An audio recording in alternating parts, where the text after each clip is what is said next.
It is an absolute beautiful, stunning day today. We're at the range, just finished up, 77 degrees. We got a wind from the southwest. Absolutely gorgeous. Got out here, trained for about 2.5 hours, and just wrapping things up. And my good friend Ryan is in town. Hey. Coming in from San Diego. Enrique, of course. Yeah, hi. And you can also check out my channel over on YouTube. It's called Enrique Reacts. I have a lot of good videos out there for you guys to watch. Absolutely. So make sure to give Enrique some love. Now I want to shift into some articles here that I was reading last night and this morning. Many of you have already heard the news. Before I do, please make sure to like this video, share this video all over your social media. And if you haven't subscribed, please support the channel by subscribing. It's no cost, no obligation, but it does help the channel, so please subscribe and hit that bell notification. But let's get right into it today. Party City to close all its stores, report says. This was reported yesterday on CNBC. Party City has over 700 stores across America. They've been in business for over 40 years. Now, I know people will be making videos of this today and tomorrow, laughing and thinking it's a joke. It's really, really sad. Because again, it is a business that's been around for over 40 years, and there's no doubt the party is over with the U.S. economy. And the sad truth is that there are going to be thousands of people now without a job, people that are employed by these stores, the tax base that affects many, many cities that these type of stores pay into is now going to be gone. February 28th, 2025 will be officially the last day for Party City, and the party is over. Again, there's nothing funny about this. This is really, really sad because a lot of people now have just lost their jobs. Tax bases for cities across the country are going to be without Party City tax base. It is a really bad indicator of an economy that we've been told daily is doing well. If it's doing so well, what's going on, Ryan? People just can't afford to spend extra on things that aren't necessary, to spend all this money on party supplies when they can't afford food and their rent and basic utilities. I see people every day coming in to sell gold and silver because they just need the money for more important things. So you're going to see businesses like Party City go out when people don't need it. And another thing we have to remember too is it's going to be a lot more commercial real estate. This will fall on the backs of small and regional banks. Enrique. Yeah, so also you have to remember too that all this has a trickle-down effect to all the people who work in the party business. So you have the individual consumer who not only cannot go to Party City as often because they cannot afford it due to rising inflation costs, but then also you have all the people who have their businesses that they pretty much go out there and rent the tables and the jumpers and all that. Those people are also suffering as well. It's a trickle-down effect. This kind of reminds me of when Radio Shack went out of business because Party City has all these little intricate things that you can't find in any other store. And I think the same thing happened when Radio Shack went out of business. People used to like going to Radio Shack because you used to be able to find those little individual parts. Right. And now it's harder to source them out in a retail environment. So even like the people that service the stores, yes, the truck drivers that deliver to the stores, all of that, it's all going to be affected. Yeah, it's all trickle-down effect. All trickle-down. Such a good point. USA Today. Big Lots plans to close all stores. By the end of 2023, they had nearly 1,400 stores. They are now also done. Ryan. Yeah, as more of these stores close, there's going to be more people trying to get jobs, and that's already a very tough market. I know people looking for jobs, they can't get interviews, they don't get responded to, and I think this will just keep adding to that problem. People won't be able to get a quality job. So. Big Lots finished. Big Lots, actually Big Lots has been in trouble for a long time. The last time I went to a Big Lots, I found out that it was overcrowded with stuff that people just didn't want. So they bought a lot of inventory that wasn't in high demand. And so they just get stuck with it, right? They can't get rid of it. They can't offload it. So it's not a Walmart. It's not a 99-cent store. It's kind of in the middle. But even then, people cannot afford that. So it's basically the same fate as a dollar store. Right. But as you said, going to be a lot of people affected by this. Employees, and of course the contractors outside of that are affected by this. A lot of moving parts here. The tax base, more vacant commercial real estate, just like you said. Yeah, just like I said, it's all trickle-down effect. And like I said, Big Lots, I feel like they've been in trouble for a very long time. Now, let me ask you this. I want to get your opinion, Enrique. When the pink slip comes via text and email, I was reading this article. I think this was, maybe a Wall Street Journal article I was reading last night. A lot of people, and they were specifically talking about employees at GM, General Motors, that were laid off. But how were they laid off? Not by human contact, but a text message. Is this what it's come down to now? When people have worked 10, 20 years at a job, no human says, hey, John, thanks for your 20 years of service and dedication. We have to let you go. Bad news. No, you get a text message at 5 o'clock in the morning. Don't come in today. You're done. I think that's coward. And this is all vindicative. This is all vindicative of the generation that is currently in the workforce now. You have a lot of these newer Gen Zs that are starting to enter these positions of management. And so I feel like they are the ones now that are starting to introduce this, because 15, 20 years ago, that wasn't the case. You actually got a face-to-face meeting. And so now for them to do that, I feel like they're just being cowards. Yeah. You know, they have to do it in person. This is something, I mean, we're humans. We're not robots. Are you really just a number in corporate America? Oh, yeah, for sure. No, I really do think that's really bad. Ryan, your thoughts? Yeah, that's exactly what I was going to say. That's just a number. They don't really care about you, whatever. Yeah, So really sad. Another one today, this one was on the hedge. Upscale San Francisco shopping center is total ghost town with just 3 tenants. Now, Enrique probably has a lot of experience with that because he shoots malls and retail centers. Same with me. Crocker Galleria Mall, San Francisco. Only 3 stores are left. No one, I was watching the video of this, no one at this beautiful mall in San Francisco was there. It was a complete ghost town. 3 stores remaining. The video is very eerie. If you check this article out, there's a video on it. Very, very eerie to see this. But I think this is just more reinforcement that San Francisco has fallen thanks to the drugs, the thugs, and the lowlifes that are allowed to just basically feast on what's left of the bones of San Francisco. Yeah, it's really bad. And, you know, just like they said there, that there's only a certain amount of stores left in that mall. I've seen that first instance here in the Coachella Valley. We have the Indio. You can't really call it a shopping mall anymore, but there's only like 1 or 2 stores in there left with an optometrist. Yeah. And then you have the Palm Springs Mall, which used to exist. And that was very, very empty. So that is an indication of what happened here. And there's a very good chance that down the line, that's probably going to end up happening to the other mall here in Palm Desert. We don't know. Right now, it looks like it has pretty good occupancy rate, but we don't know 10, 15 years down the line. Or 10 or 15 months, because the occupancy rate is not that good. Yeah. And if a JCPenney's folds one more, or a Macy's folds there, they're completely done. Yeah, that's because true. that they're probably already lost 20, Yeah. at least 20% of the stores there. The Palm Springs Mall's gone. That's rubble Yeah. now. That's Yeah. a parking lot. Yeah. Your thoughts on these malls that are just decaying and nobody's shopping at anymore? Beautiful malls. Well, I would just say it kind of makes sense, because why would you invest in your business in a mall in San Francisco when you know no government's going to help you out? That's a terrible place to run a business. No police are going to protect you. Yeah, no police protection. So it makes sense why nobody wants to go into these malls. Yep. And then it's going to be super expensive. So there's just no benefit. And Yeah. I think that's And you're just dealing with the lowlifes. Yeah, exactly. I'll get your thoughts on this one, gentlemen. Biden forgives $4.28 billion in student loan debt for 54,900 borrowers.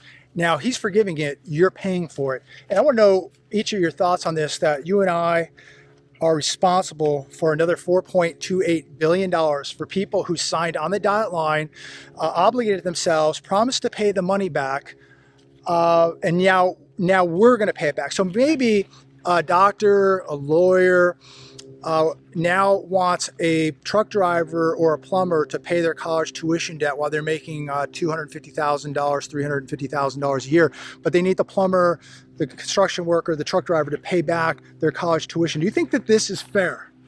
No, I don't. I myself struggled to pay all my student loan debt down. And I know obviously it wasn't as expensive as it is today, but I still did it. And I have other family members too, that they would actually go door to door, basically selling whatever they had that they made to be able to gather enough money to pay down their student loans. So it's a matter of pride in yourself, not letting the government take over. What about all those people that did pay all those student loans down on their own? Yeah. Are they getting a check for all Right. that as well?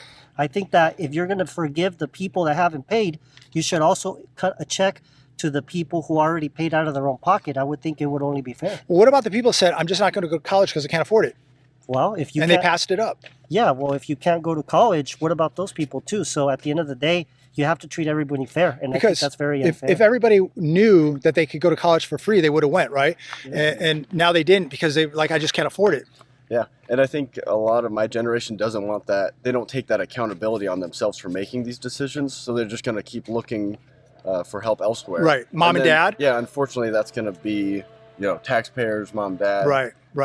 And then that accountability, they're not going to take accountability for their other actions, for other sorts of debt, their car debt or things like that too. And I think it'll kind of spiral out of control. That's a very good point. We have a society now that just believes that somebody else is going to pay their debt. This is the lesson we're teaching people that, if you can't pay it, somebody else will.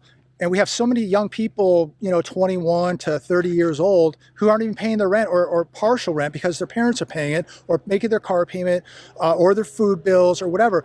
We have a society now that is really crippled and reliant on the government or their family to take care of them. And really, what are we producing in America?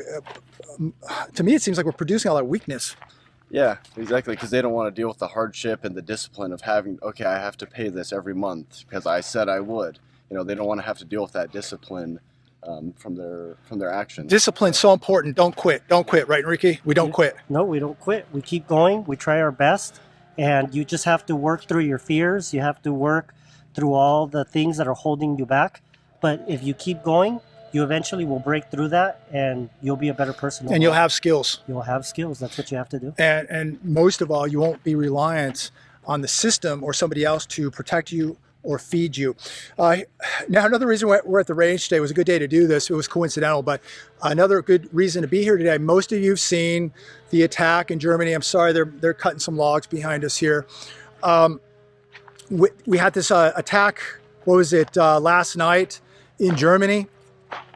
And a driver plowed in to a group of people at a Christmas festivity. And right now, 5 people have lost their lives, 200 plus injured. It was apparently the suspect, a 50-year-old doctor who rented a BMW. He's from Saudi Arabia, and now they're believing that there may be more to this than meets the eye, that this may have been a very nefarious act done on purpose. And this is not a good sign, because it is only a matter of time before this comes to America. Gentlemen, your thoughts? Oh, man. No, I really do think that that's a horrible thing. A lot of people think that this stuff only happens in the U.S., but as you can see, that's not the case. Well, this does not typically happen in the U.S. with 200 people mowed down with a car on purpose by somebody with a deliberate act. Now, yes, it has happened, but not to this degree. I mean, this is over 200 people and counting. Yeah. And so the thing is people do have to be prepared, because if something does happen like that, you have to know how to react. Yeah. And it's all about repetition. Ryan, probably a good idea to keep your head on a swivel, situational awareness. That's exactly what I was going to say. Just being aware of your surroundings, knowing where the exits are, being aware of who's around you, things like that, I think will go a long way. Big crowds. Yeah, exactly. I've been saying for a while, with everything happening, we know that there's some very, very bad actors in America now, and there's still people that go into the big crowds and they're very oblivious, naive, that nothing's ever going to happen. And let me correct myself. We did have, I think it was a couple years ago, that Christmas incident where that guy ran down a bunch of people. Now, I don't know if that was on purpose, but it was not over 200 people. This is really, really bad. And we know they're saying that this was deliberate at this point. The gentleman was from Saudi Arabia. Was it a deliberate attack? We'll see. We'll see. It does not look good. It looks like that this was a very, very deliberate, nefarious attack at the moment. My heart goes out to these people. Say a prayer for these people.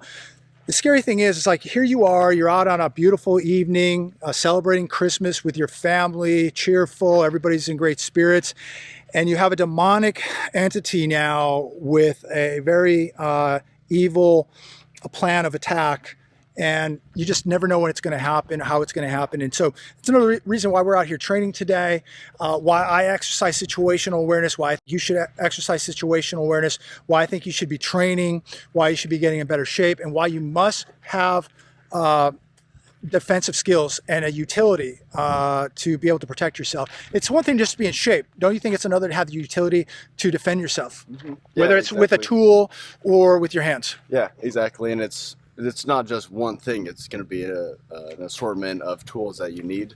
I like the saying that failing to prepare is preparing to fail. So you have to make sure that you're prepared with a plan, with skills, things like that, so you can make sure you protect yourself and those around you.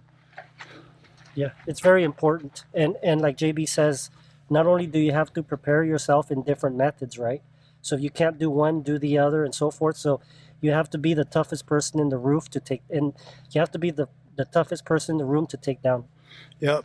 As we always say, be the hardest person in the room to kill. So especially if you're hanging out with 3 people that can take care of themselves, you're going to be a much greater force to stand up against any evil taking place in that room. So when you have more prepared people in a room, it's much more difficult to overtake that school, that mall, that celebration, that room. So the more people who are training, the more people who are prepared, the better off society is. The safer your grandma is, the safer your wife is, your daughter, your kids, when there's people like this walking around trained. People that carry the proper tools, the people who have the proper training, the people who are alert, the people who are always scanning and assessing, maybe the person that saves your wife or your mom. So remember that we need more good people out there taking responsibility, because the system is not going to protect you. It's other people that are going to have to, stand up and make sure that society is being looked after, because the system has completely broken down. It has failed. The police may take an hour to get there. They may take 10 minutes to get there. You don't have 10 minutes. You don't have 10 seconds. You'll pray to God that there's somebody like this in that room or at that mall to do something about it. And if there isn't, then more people lose their lives. And that's really, really sad. Now, I want to end with this last story. Are China's big gold purchases for protection against the dollar or to attack the dollar? And I'm going to ask the guy right here. Ryan, you run a coin shop in Carlsbad. Name of it? You might want to give out your information here real quick. First National Bullion, and then the phone number 760-253-8072. If you have any questions or anything, you can give me a call. So if you ever need anything, call Ryan. If you're ever in the San Diego area, go see Ryan. But Ryan, are China's big gold purchases for protection or attack for the dollar? I mean, I would say both, because they want to protect themselves from anything that the U.S., because U.S. is the bully on the campground or whatever. Yeah. They always enforce themselves. So if they can get away from that, then I think that's going to be beneficial. So you would say that 9,000 U.S. sanctions across the globe. We stole what was it, 20 billion? No, was it 200 billion dollars from Russia? I can't even remember these numbers anymore. Billions of dollars that we stole from Russia, that we now gave to their enemy, Ukraine.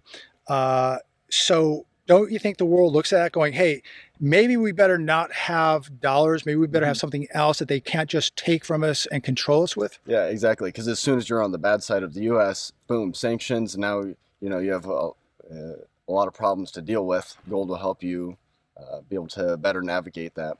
So, what do you think? Yeah, I also think that it's both. That not only are they trying to protect themselves, but again, I know for a fact that China eventually wants to become the world power, and little by little they're getting there. And if the U.S. does not stay in where it's at right now and do something to make it better, eventually China will come and take over the system. Right. When you look at China producing more than half the world's steel, 90% of our pharmaceuticals, just that alone, biggest military, biggest gold holdings, 4 biggest banks in the world. They manufacture literally everything in the world. I would say they're probably the world superpower now. Maybe we just don't realize it. That's true. Little by little, it's happening year after year. I know China right now is going through problems of their own, but little by little, they eventually, I think, will have a stranglehold. Let me ask you this. We hear that, China's having big trouble with their real estate market, but we're the country that is $34+ trillion in debt, $200 trillion with unfunded liabilities, and half of our citizens don't have $500 saved up, and Social Security will be running out of money by 2034. Who's really in trouble? Is it China or is it the United States? I really do think it's the United States. Like I said before, the United States right now they're going through a lot of problems, and they're deepening themselves into a lot of debt, and they're also allowing other countries to basically have them like Yeah. they are on a dog leash. Yeah. And it's getting harder and harder for them to be able to find ways to make the other countries believe that they still can hold the reserve currency. What would be on the store shelves right now if China just said we're not shipping anything to you? No, well, the thing is the United States has nothing. It's all Nothing. about China. Right. Mostly about China and other foreign countries. They are the ones who are supplying everything that the United States uses. Right. And it's actually the consumers themselves. They are choosing to buy products that are made in China. Right. So Do you have a choice though now? well, you don't have a choice. That's the thing. It's getting harder and harder. I know Yeah. a lot of people push buy stuff made in America. Yeah, what's but made in as America? much as you try to do that, it's very, very difficult. Not only because of inflation, but because you can't find the you can't find the product, so you have to resort to using stuff made So in if China. America doesn't start building factories Mm-hmm. and getting these jobs back, the millions that we sent over in the last 40 years, Mm-hmm. America's going to be left in the dust, right? We're not holding the gold that, Mm-hmm. that China is. We're not creating the manufacturing jobs that China is. China's military is gigantic, and their sophistication, technology is growing leaps and bounds over America. Let's face it, we can't even explain what these drones are doing in the skies over America, more than likely ours, but we couldn't even shoot down a weather balloon that flew around for 7 days, and it took multi-million-dollar missiles to do it. It was the indecision of the U.S. government to do that. And so hopefully the new administration that comes in, they're not so indecisive and they take action. Ryan, anything you want to close with? I would say like China has issues, U.S. has issues. We're kind of all in the same boat. I think it'll just be to varying degrees. So I think it'll be interesting to see how it plays out. Definitely be prepared. As they say, he who holds the gold wins. And China holds the gold, unfortunately, and they hold manufacturing. So it's going to be very interesting. Maybe, as Enrique said, this administration can turn things around. Is there any chance that we see a country or the BRICS in the next 5 to 10 years or sooner? Do we see a currency backed by gold? I'll ask you first, Enrique. Yeah, I really do think it's a high possibility.